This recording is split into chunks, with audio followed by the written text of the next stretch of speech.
Hi everyone, welcome. It was fun to be at RoboCon in Helsinki beginning of the month, and really cool that we're now also allowed to talk in the online conference. So cool that we're here. This is Jasper. Hi, nice to meet you. More the technical guy of the company. I'll be right back halfway the presentation. Ciao, ciao. Nice, and I'm Sam. And together we're the founders of Viona.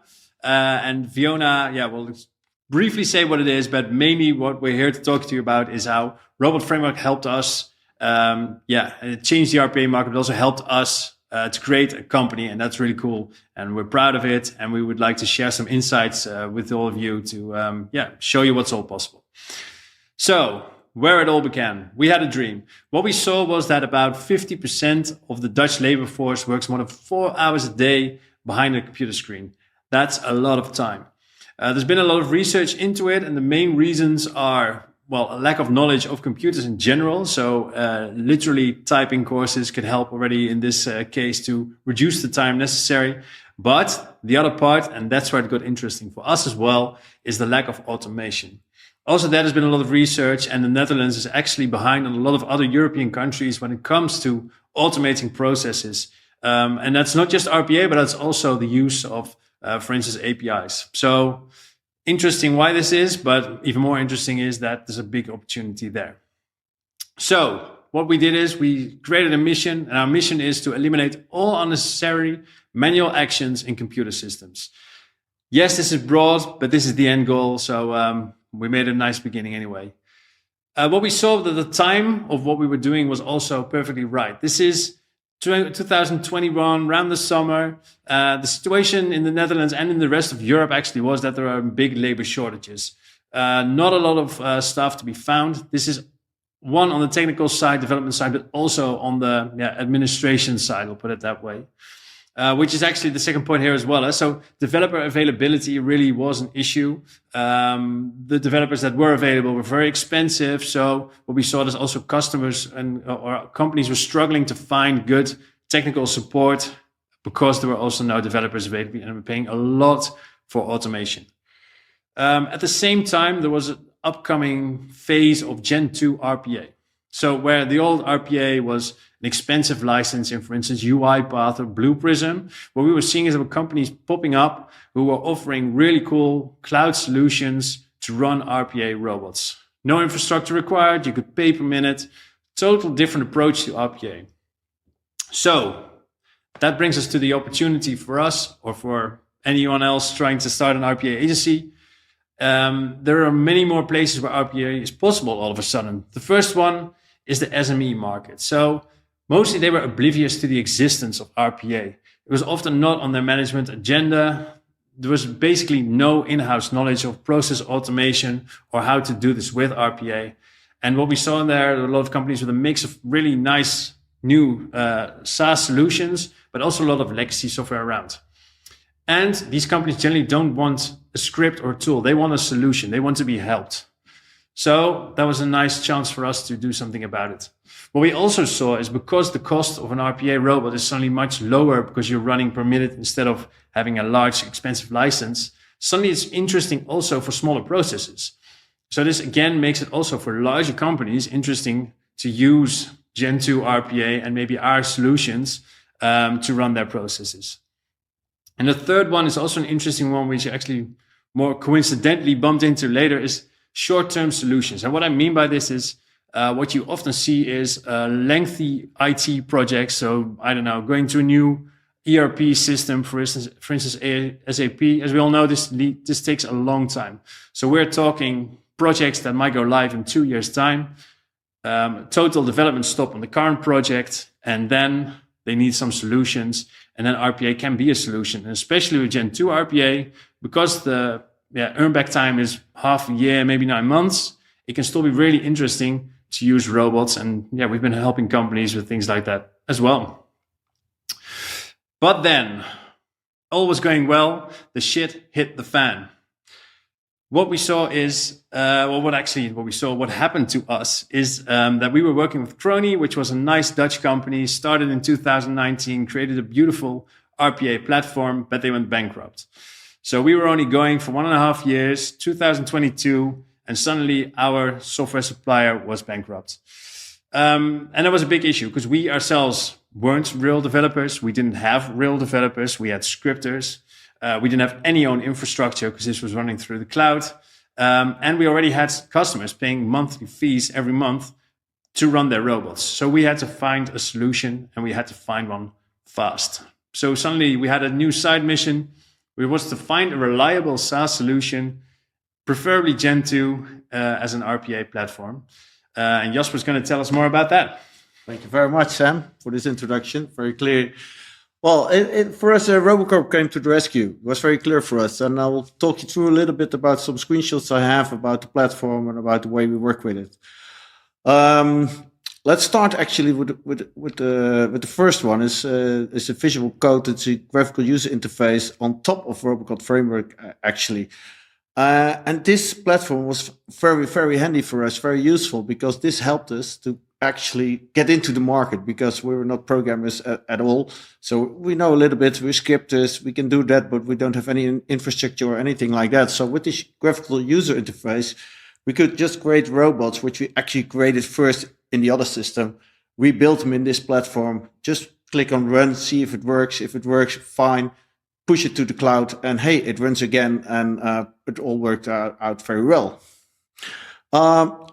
As often with graphical user interface, you cannot do everything. So for us, at some points, we're like, okay, we go to the code.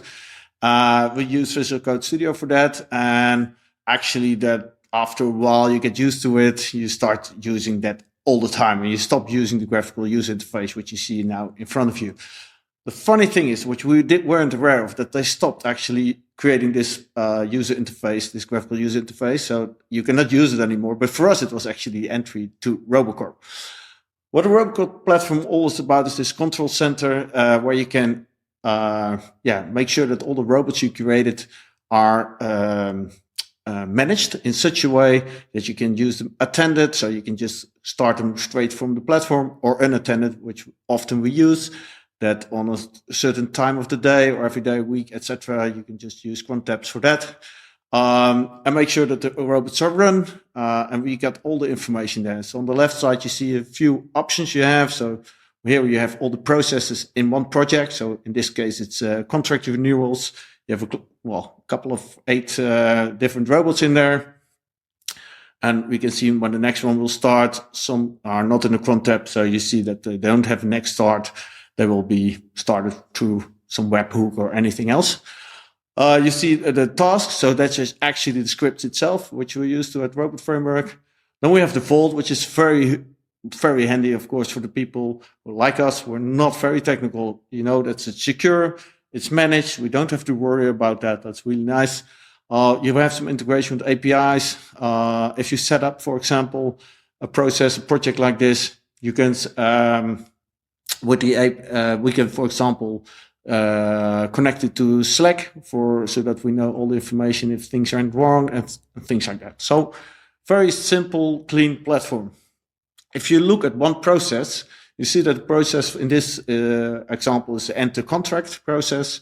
And it's actually split in 2 tasks. So there's actually 2 robot framework scripts running. The first one is the producer, we call it. It produces all the contracts, what has to stop, what has to end. And the next one is actually the robot who will end the contracts in the specific system we're using. So the first one is run 64 times and the other one is run 1600 times because there's a lot of steps afterwards.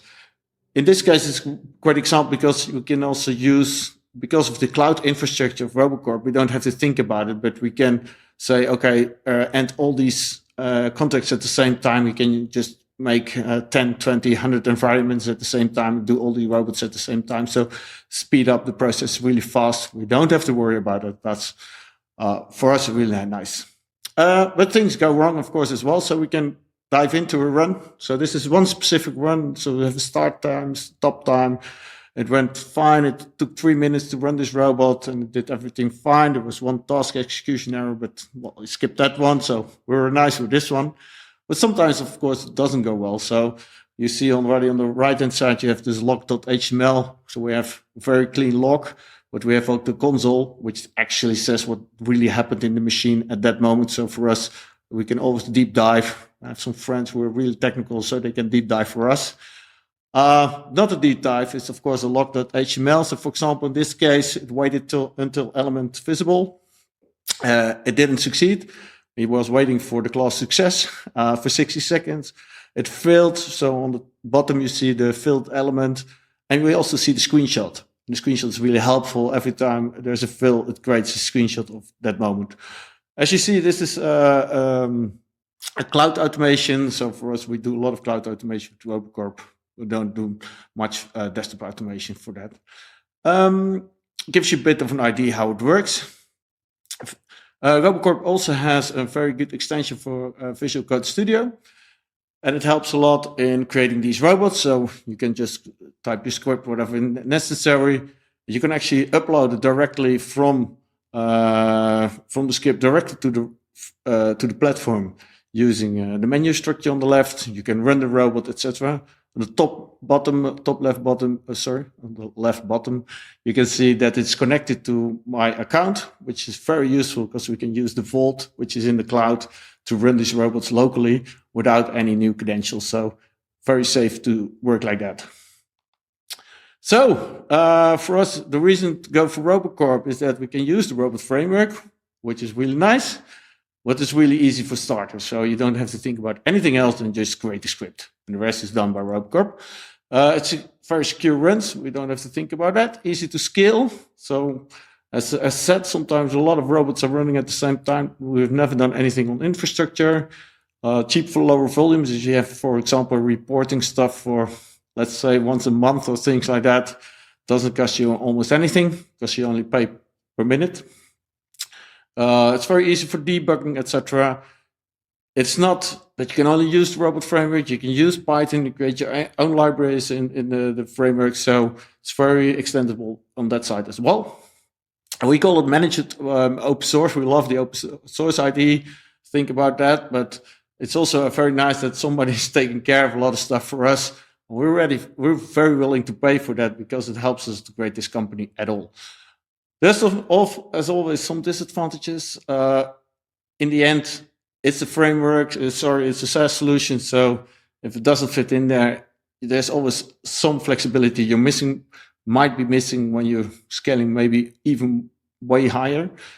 Also, the cost will then go up really fast. You can use your own infrastructure. So then you might have something like a hybrid model using the control room and have your own infrastructure. And we don't think at this moment it's the best solution for the desktop solution. We really like working with Microsoft Power Automate on that one. Don't tell anybody. Sam, you might have some nice examples what we've done with it. Definitely, because we always think examples, they speak more than 1,000 words. So let's go for it. So we have all kinds of customers at the moment, running through Viona with Robocorp. One of them is a leasing company. So they lease heavy materials or heavy machinery, I should say, to customers. It's quite funny because this company has their own developers. They have created their own ERP system in-house with these developers. It has a very good API functionality. And my first talk with them, they were pretty much RPA, we don't need this. But thanks for coming around and we'll be in touch if we change our mind. And they did phone because they had a process. In order to be compliant with regulators, they have to do some checks for customers. And one of them is if customers are registered in a certain government database. And there's obviously the clue, government database, no API. So you had to go to a website, fill in the customer details and check if they had a registration or not. So that's yes, no, Boolean, nice. But also for compliance reasons, they needed a screenshot of the website showing that they had checked this customer as well. So that part was hard for them to do without RPA. And that's why they call us.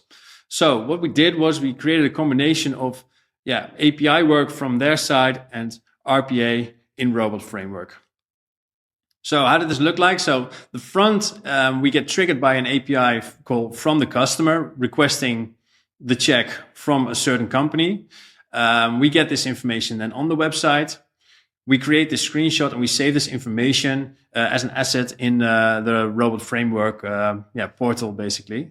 But the nice part of this is they send an API call, but what we do is in the response, we already send back the download link for the screenshot. So for them, it's very easy to get the information they need. They don't need to do anything else than send this API call, read the response, download the screenshot, and then they can insert it into their own system.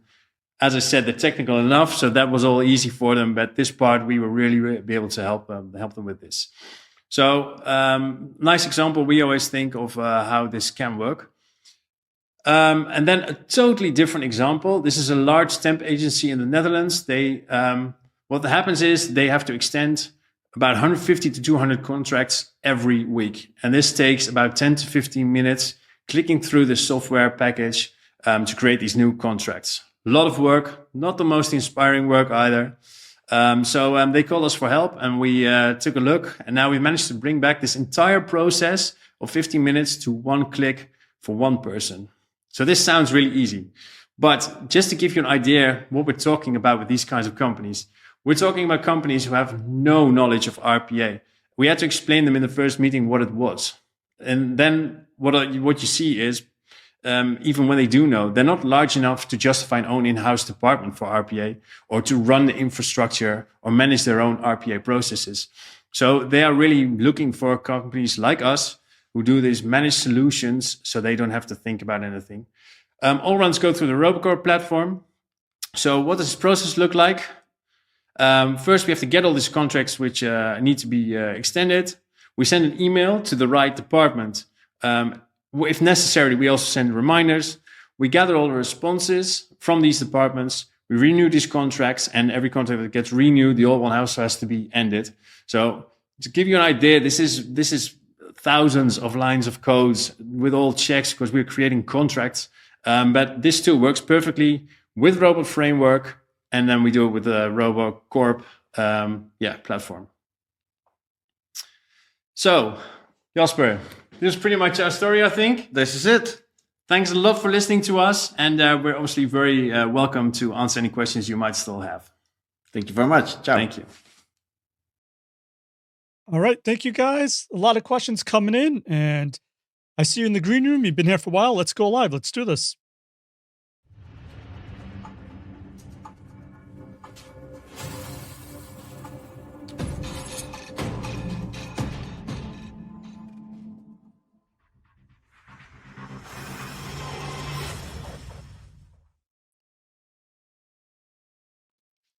Hey, Sam and Jasper. Welcome to RoboCon. Good afternoon, Joe. Oh, good to see you. Great session. I know everyone's dying to know, and just so everyone knows, I believe you created this session before this announcement, but it is, Yes. and wait for it, it is, what is your mitigation plan after Robocorp dropped Robot Framework related tooling? Good question. Yeah, so we have a few options actually. The news, just for the ones that did miss it, Robocorp is actually moving away entirely from Robot Framework. They see the future in Python or pure Python. The options we have right now are find another platform that does the same technically. So you could think like Q Automate, who are one of the sponsors, or Tomtit. They also have a similar approach. So use another platform. That would be one option. Another option is to create our own platform and use this as a moment to start this technically with some help from people that know Robot Framework well. So for instance, Northcote, we've had some talks with as well. And the last option is actually do the whole orchestration ourselves with help from like GitHub Actions or one of the big players who all have sort of hosted solutions for it. So knowing this happened, how would you have developed what you did differently in order to plug and play different things? And is it an easy replacement now, or do you have to change a lot of things to get things working again? We hope not too much. I mean, there are a few libraries that are a bit more specific to Robocorp, but generally, I mean, and that's the nice thing of the whole open source idea. The code is in Robot Framework, so that should be easy to use in other platforms as well. Great. Okay. So I think you said a lot of companies are new to RPA. What advice can you give on getting started? How should they identify the right initial use cases and build internal buy-in, which you mentioned as one of the biggest hurdles? Yeah, do you want to take that one? Yeah, so I think the best thing is to look at the low-hanging fruit. So a lot of companies are trying to get everything automated from the start, and they have this huge ideas about what's going on, and we all say, okay, but what is this very small, simple thing which you can get started with? And a lot of robots we have now in production, they started actually very small, and now they get bigger and bigger and bigger every time. But we never have started the project when we knew it was that big. It's very easy to start with a very small project that really helps a lot. So can you explain your business model one more time? What happens is people have a process, a business process that needs to be automated. They go to a specialist like yourself. You do then automate it for them. Is that how it works? Yes. So a very simple example about the contract renewals Sam talked about in the webinar is that the first question was, can we automate the renewals? So the standard renewals. So we created a robot which would only did is do the renewals. Afterwards, you came back. Okay, you also do this when the contract stops, and then they asked us to do something alert when the contract will have to be renewed. Yeah. And then they had to have a robot which would actually get people attention that if they didn't react on a certain robot that they have to do. So that's bigger and bigger and bigger. But we always start with a small process. Nice. Once again, Gino wants to know, what are some tips of best practices you could share on managing the end-to-end process for an automation project from intake through development and updates? I'm sure because of regulations and everything, it must be a lot. It could be a long runway to get things approved, I guess. Yeah, I guess so. So I think the biggest difference with test automation is indeed that you're working, especially what we're doing, you're working for a customer on this, you're working in their systems with live data. So I think that's also the biggest difference. So test automation often in test environments, whereas we're often working in live environments. So we need to really make sure at the front that we don't damage live data, but also that we have all the right privacy mitigations in place to make sure that nothing goes wrong in that aspect as well. So security is definitely an issue. A lot of contracts with the customers about how we use the data and what we do with it. And then it's making sure you really understand the process before you start working in their systems. All right, this is a weird question. Is everything automatable? Like when a company comes to you, do you ever go like, you can't automate that? Or you're like, yeah, sure, we can automate. RPA does it all.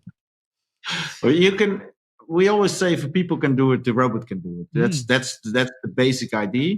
We came across a few times that people using Citrix environments, which is getting really difficult for us because we cannot implement any software on their system. So you have to use image recognition then to make the automation, which, well, it's not that tricky. Flawless. You better don't go that way. So, but as with all normal software, desktop software or on a browser software, you can automate everything a person can do. Yeah. Nice. So I guess along those lines, then, are there any lessons you learned from automation or mistakes with automations? Like, we can automate it. You automate it. You're like, I probably could automate it better. How do you monitor for and handle errors that come up? Yeah, so what we've done now for the error handling, at least we've now we're using Euro Service Management, and all our robots, they now have when they fail or if they fail, then they create a ticket automatically, so we can manage that efficiently. Have we made mistakes or have there been failures? Yes, of course, many. We also you sort of start making the basic process, and then you see where it fails or how it fails, and you start solving those. I think we ask more questions in advance now so that the process runs more smoothly. And the main impact has been for ourselves. So, I mean, if we think we can create a robot in 60 hours and we actually needed 100, that's bad luck for us, but the customer didn't suffer too much. So I think those are definitely lessons in the learning curve up to where we are now. And that's one extra lesson. I think if the process is too small, then you can have a really nice process. The client is happy with it, but there are costs as well. So then the license and the SLA together doesn't really sum up what it's actually delivering for the client and value. So then after a while they say, well, yeah, we'll quit, and then they're gone. You don't. We didn't get a second chance on that one. So you better say, okay, we'll wait for a better process than start with if it's not valuable enough for the client. Yeah. So I know a big topic has been AI with automation. I assume with RPA is the same. And I think when you go to Robocorp, they even talk about some new AI initiative. Does that help with RPA, or is this still in the early stages? Are you looking into that? Or is there anything or tools people could look at for AI to help with RPA yet? Well, there's definitely a very nice part about AI is that the developing code is very easy nowadays. So, right. Yep. So I don't know, for example, a reg expression in some script, you just ask AI to give me the correct reg expression to get this out of this text, and those kind of steps are really, really handy. You can also, of course, make, for example, get the emails made up really nice with a short connection to AI and back to OpenAI or ChatGPT, whatever you call it. Those kind of things are really handy. Yeah. Yeah, we're seeing there's also questions from customers where they're actually using AI tools already, but standalone, because that's generally how companies start. And then obviously RPA can help to also integrate those new AI tools into their daily processes. Cool. Yeah. Yep. I like how you highlight it's almost like an assistant now too. You could throw some code in, say, does this work? Let me change it a little bit, but it's a good starting point for sure. That's a good point. Yeah. He's a better programmer than I am. That's for sure. That's same here for sure. Heinz says, I don't understand how the robot runs in the Robocorp cloud and has access to an internal company website. Maybe I misunderstood it too. Well, it's actually, it's very easy. So the robot script runs in the cloud. So the server gets created in the cloud. Then you say to the robot, go to this website. Then he logs in. So he makes a connection to the vault, which is in our system still Robocorp, but you use some kind of vault. He definitely logs into the system. So he's actually then into the internal website of a client. So from their internet or whatever, clicking around, copy pasting, renewing contracts, whatever it needs to be done. And then he closes the browsers and kills the robot. Yeah. So that's the way it works. I hope it will make sense. Yeah, absolutely. So Tristan wants to know, how do you guys handle the fact that web apps change locators, the UI and the design of the robot? Yeah, it happens. The thing is, we see, websites and newer web applications, they change quite a bit. But we've actually found that a lot of company apps, they don't change as much as we actually think. So there can be an update maybe once every month or 2 months, and it doesn't really affect it. And then maybe once or twice a year, it affects it in such a way that we need to change some stuff. It's also the way you create your robot. I mean, you can take a very detailed selector, it'll break easy, or you can try and find a more generic part of the code which won't break it as easily.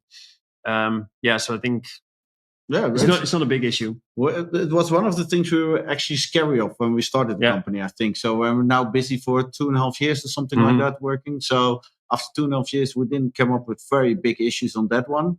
So most software developers, they use, for example, IDs for the selectors. So if they create new software, for example, they change the complete UI of the login page, the ID is still username, ID, password. So it's, well, we have to knock on wood. Knock on wood. That's it. Nice. But also I think the heart of the robot is not generally the selectors, it's the logic behind it. So a lot of if-then statements and different branches that you can take. That's where the complexity is, and selectors is not a big deal. So even if a page does change, remapping the selectors doesn't take that long. No. Awesome. And guys, we're out of time. Maybe we could take this quick question. You said you were looking for qualified people. You're not coders. Are you hiring any job openings? Yes, but for now we do it still in the Netherlands. So I'm not sure if there's anybody in the Netherlands here in the audience. We don't see that. So, but that's for the moment. Yeah. All right. Awesome session, guys. Just quick question: which side will you be on in GatherTown for more questions? Because I know people have still some questions. Are you in Gather Town? Would be on the light side or the dark side? We'll be on the dark side. So that's just outside the conference room, right? The right side, yep. Yeah, when you log into Gather Town, you'll see it. Yep, for sure. All right. Thank you so much, Sam and Jasper. Thank you for contributing to RoboCon and making it awesome. Appreciate you. Cheers. Thank you. Thanks, guys. Bye-bye. Bye-bye. Bye.